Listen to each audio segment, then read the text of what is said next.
Lake Zoué is one of the Great Rift Valley lakes, located 165 kilometers south of the Ethiopian capital of Addis Ababa.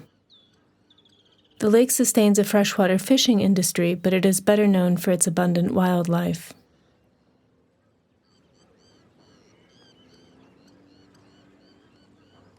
On the western shore of Lake Zoué is the town of Batu.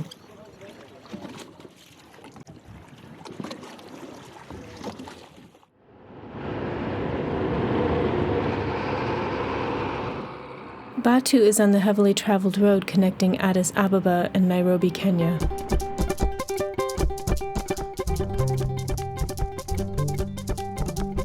Here, the Share Flower Company operates one of the largest rose farms in the world. Commercial flower farming has brought significant development to the community. Government estimates put the 2017 population at 73,000. The town has seen many improvements in infrastructure, including paved roads, electricity, and running water. Batu residents have also enjoyed expanded access to technology and consumer goods.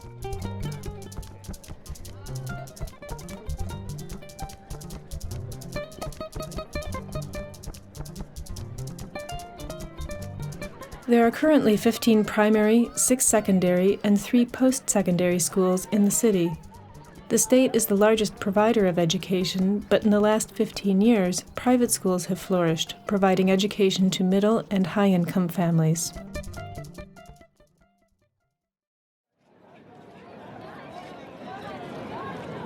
Adolescents now enjoy greater employment opportunities, but jobs considered suitable for boys outnumber those considered appropriate for girls.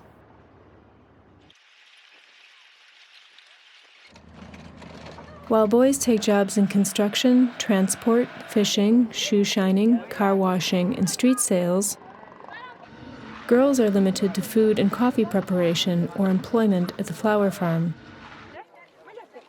Respondents in our study say that a majority of workers at the flower farm are female, many of whom migrated from neighboring districts in southern Ethiopia.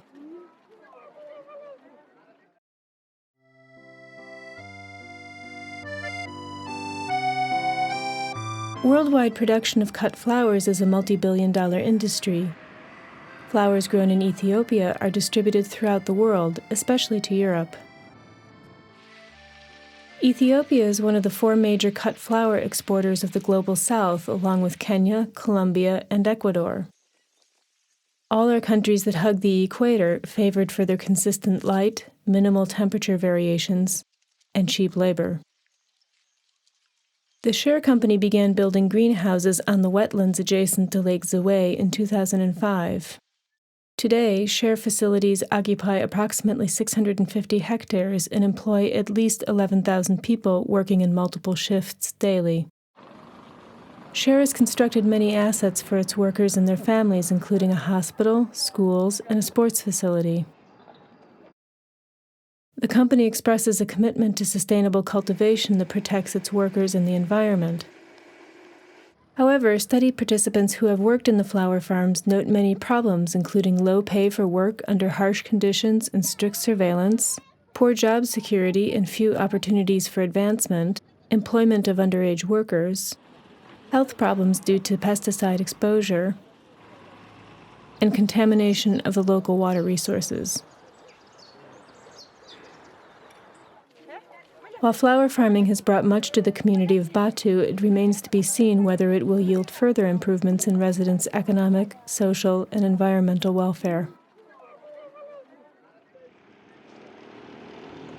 Batu's development has spurred migration from neighboring regions, putting upward pressure on prices that have outpaced wage growth, especially for uneducated, unskilled workers. Development has also brought an increase in social ills such as crime, substance abuse, and prostitution. As is the case with employment, recreation opportunities for adolescents vary by gender.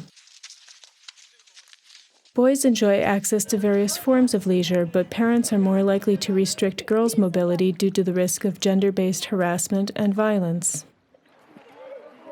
Girls also say that simply frequenting male-dominated public spaces, even when it's not dangerous, is still problematic because such activity can endanger their reputation. Spaces that are considered physically and reputationally safe for girls include religious areas, schools, and health clinics.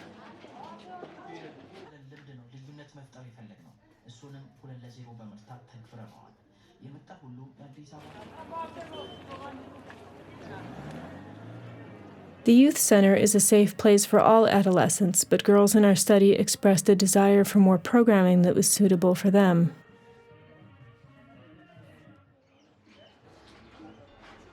Girls' mobility is also more limited than boys because girls are expected to help more with household chores. This leaves them with much less free time than boys have.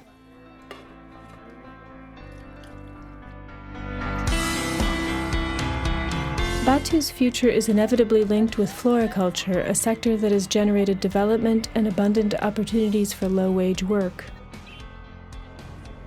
It remains to be seen what will create jobs in the long run for Batu's growing pool of educated young adults, and how to ensure that the benefits of development accrue equally to boys and girls.